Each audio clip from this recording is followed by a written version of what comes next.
मैं यहाँ के मुस्लिम भाइयों से भी कहना चाहता हूँ कि यह देश आपका भी है, हमारा भी है।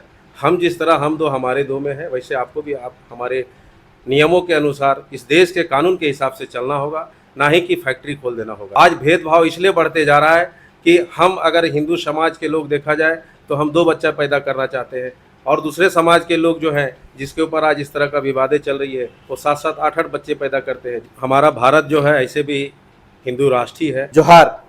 भारत में हिंदू राष्ट्र बनाने की पहल बहुत तेजी से की जा रही है। देश के प्रधानमंत्री भी जब चुनाव प्रचार में जा रहे हैं तो बजरंग बली की जय जैसे नारा लगा रहे हैं। ऐसे में एक सवाल खड़ा होता है कि हिंदू राष्ट्र अगर भारत बन जाता है तो क्या जो समस्याएं इस देश के अंदर है उसका समाधान हो जाएगा? क्यों कुछ लोग यह चाहते हैं कि यह देश हिंदू राष्ट्र बन जाए, जबकि इस देश में हिंदुओं की संख्या बहुसंख्यक है। 80% से ज़्यादा इस देश में हिंदुओं की संख्या है। उसके बाद भी अगर इस देश को हिंदू राष्ट्र बनाने की मांग की जा रही है, हिंदू राष्ट्र बनाने की पहल की जा रही है, तो आखिर इसके पीछे की सच्चाई क्या है? आखिर क्यों हिंदू राष्ट्र बनाने की इतनी तेजी से पहल की जा रही है? कई ऐसे बाबा आज बाजार में आपको दिखेंगे जो हिंदू राष्ट्र के नाम पर लोगों को प्रोवोक करने का काम कर रहे हैं। बड़ी बड़ी सभाएं वो कह रहे हैं। आज हिंदू राष्ट्र के मुद्दे पर हमारे साथ बातचीत करने के लिए किशोरी राणा है।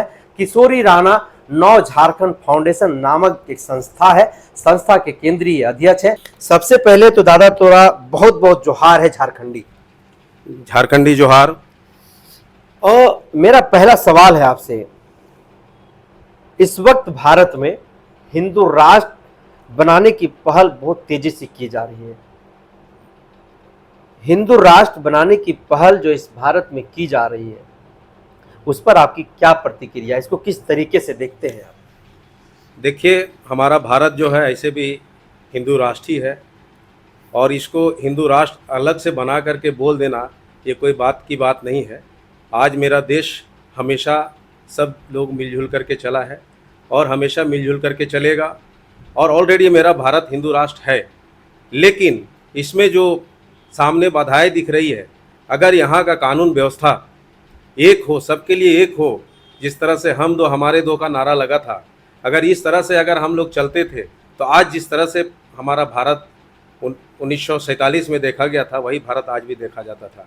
लेकिन यहाँ क्या हुआ है कि बीच में सब लोग को मालूम है कि हिंदुओं को पकड़ पकड़ करके नसबंदी किया जाता था। ट्रेनों में, बसों में, जहाँ भी हो, पुरुषों को नसबंदी किया जाता था। वो इंदिरा गांधी के राज्य में किया जा रहा था, लेकिन वो कहीं न कहीं बहुत बड़ा गलत था, और जिसका खमियाजा आज सामने देखने को मिल रहा है। मैं यहाँ के मुस्लिम भाइयों से भी कहना चाहता हूँ कि यह देश आपका भी है, हमारा भी है। हम जिस तरह हम दो हमारे दो में है, वैसे आपको भी आप हमारे नियमों के अनुसार इस देश के कानून के हिसाब से चलना होगा, ना ही कि फैक्ट्री खोल देना होगा। अगर हम इस चीज़ को पालन करते हैं तो जिस तरह से हमारा भाईचारा सदियों से चलते आ रहा है वैसे आज भी चलते रहेगा, और हम में कभी भेदभाव की भावना नहीं होगी।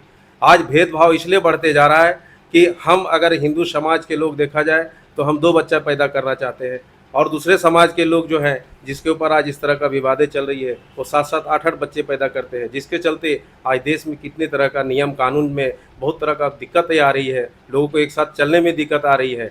इसको रोकने के लिए हमें संविधान में बिल्कुल जो भी है, भारत का एक संविधान होना चाहिए और एक संविधान के तहत सबको चलना चाहिए। तो आपने जो कहा कि एक संविधान होना चाहिए, एक कानून होना चाहिए, तो एक कानून की जो बातचीत है, केंद्र में जो इस वक्त शासित भारतीय जनता पार्टी की सरकार है और जिसके मुखिया हैं नरेंद्र मोदी, फिर नरेंद्र मोदी कानून नहीं बनाने की जगह पर हिंदू राष्ट्र के बारे में जो राग अलापी जा रही है, सीधे तौर पर सख्त कानून बना देने चाहिए। बिल्कुल सख्त कानून बनाना चाहिए, यही हम लोग की मांग है। हम हिंदू संगठन हो या कोई संगठन हो, भारत में हम लोग सब शुरू से रह रहे हैं, हमारा सबका भाईचारा एक हो। और जहाँ तक आज माननीय प्रधानमंत्री जी की बात आती है तो आज जिस कुर्सी पे वो हैं, वो चाहेंगे तो इसका समाधान मिनटों में निकाल सकते हैं। कानून एक बना दे, हमारे भी 2 हो, उनके भी 2 हो। अगर ये आने के बाद हमको नहीं लगता है कि इसके ऊपर कोई जिक्र होना चाहिए। आप साफ तौर पर यह कह रहे हैं कि इस भारत में जनसंख्या नियंत्रण को लेकर के एक सख्त कानून बने। बिल्कुल, जनसंख्या नियंत्रण के लिए एक कानून हो और ये सबके लिए हो, कोई भी हो, किसी तरह का भी जात हो, किसी तरह का भी कौम हो, सबको उसके अंदर चलना पड़ेगा। तो फिर अभी जो नरेंद्र मोदी वर्तमान में जिस तरीके से उनका कार्य है, जो भी जिस तरीके से वो काम कर रहे हैं, क्या लग रहा है 24 में वो प्रधानमंत्री बन पाएंगे जैसा अभी कर रहे हैं? नहीं देखिए, हम लोग तो सब उम्मीद करते हैं कि प्रधानमंत्री मोदी जैसा हो, लेकिन जो हमें अपेक्षा है, जो हमें बदलाव लाना है देश में, उसके ऊपर उनको बहुत जल्दी निर्णय लेना होगा और जनसंख्या नियंत्रण के ऊपर बहुत जल्दी ही निर्णय लेकर के एक नया भारत का निर्माण करना होगा, ताकि हम नहीं चाहते हैं कि आगे जाकर के इसमें कोई और नया परिणाम निकले। इस देश में जिस वर्ग की संख्या सबसे ज़्यादा है वह है ओबीसी।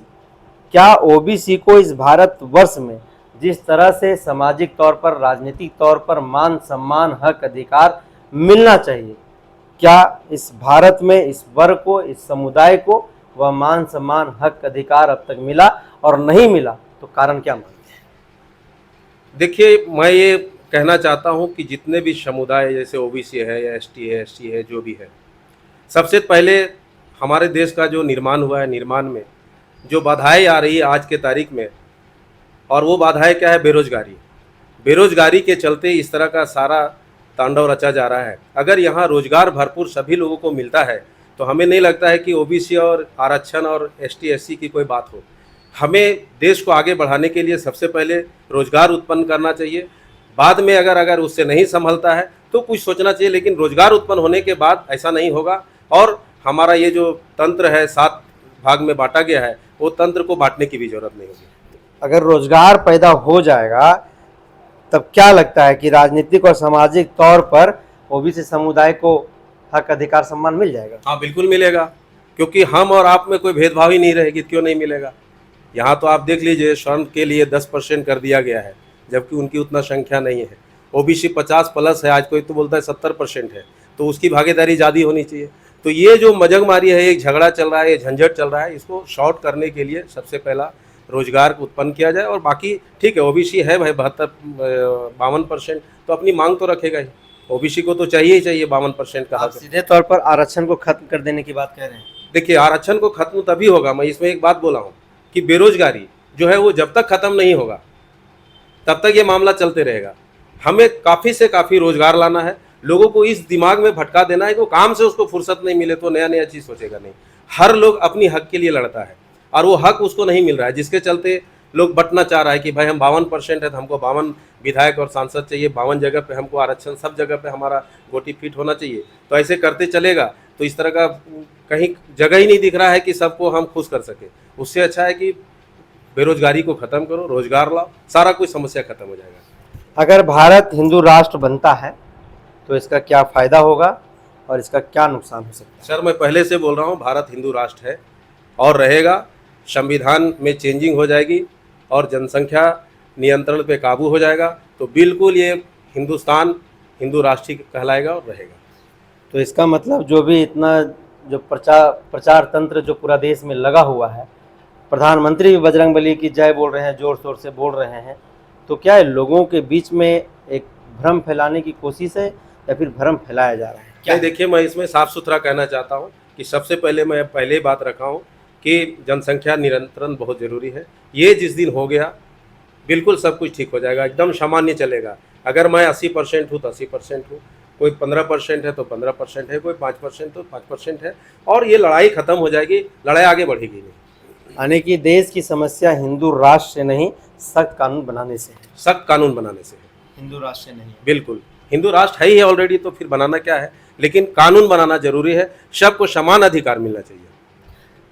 तो देखिए, किशोरी राणा जी एकदम साफ तौर पर कह रहे हैं कि भारत जो है सो हिंदू राष्ट्र पहले से ही है, इसको बनाना क्या है? बनाना है एक सख्त कानून। जो इस देश के लिए विवाद है, जो इस देश के लिए समस्या बन रही है, उसके खिलाफ में एक सख्त कानून बनाना है, ताकि वह समस्या, वह विवाद सदा सदा के लिए हम लोगों के बीच से चला जाए। तो वह समस्या क्या है?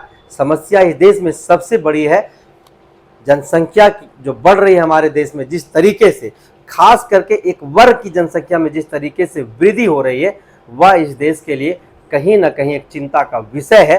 और इसी कारण से भी मुझे लग रहा है कि हिंदू राष्ट्र बनाने की जो मांग है, हिंदू राष्ट्र बनाने की जो पहल की जा रही है कुछ समुदाय के द्वारा, कुछ लोगों के द्वारा, शायद कहीं ना कहीं इसका वजह है। लेकिन किशोरी राणा साफ तौर पर यह मानते हैं और यह इनकार भी करते हैं। इनका मानना है कि पहले से हमारा देश हिंदू राष्ट्र है, क्योंकि हम यहाँ हिंदुओं की बहुसंख्यक में है, यह देश हिंदू बहुसंख्यक देश है, इसलिए इसको हिंदू राष्ट्र और अलग से बनाने की जरूरत नहीं है। अगर नरेंद्र मोदी जी कुछ बनाना चाहते हैं तो जनसंख्या नियंत्रण पर एक सख्त कानून बनाए, ताकि जो इस देश में जो लोग, जो समुदाय बच्चा पैदा करने का फैक्ट्री बना रखा है, उन लोगों पर लगाम लगाया जाए, उन लोगों के ऊपर नकेल कसा जाए। तो हिंदू राष्ट्र के मुद्दे पर ऐसे ही लगातार व्यक्तियों से, शख्सियतों से मैं आपको मिलाता रहूंगा, उनसे बातचीत करके उनकी जो प्रतिक्रिया है वो आप तक पहुंचाता रहूंगा। तब तक आप बने रहिए हमारे साथ। जोहार।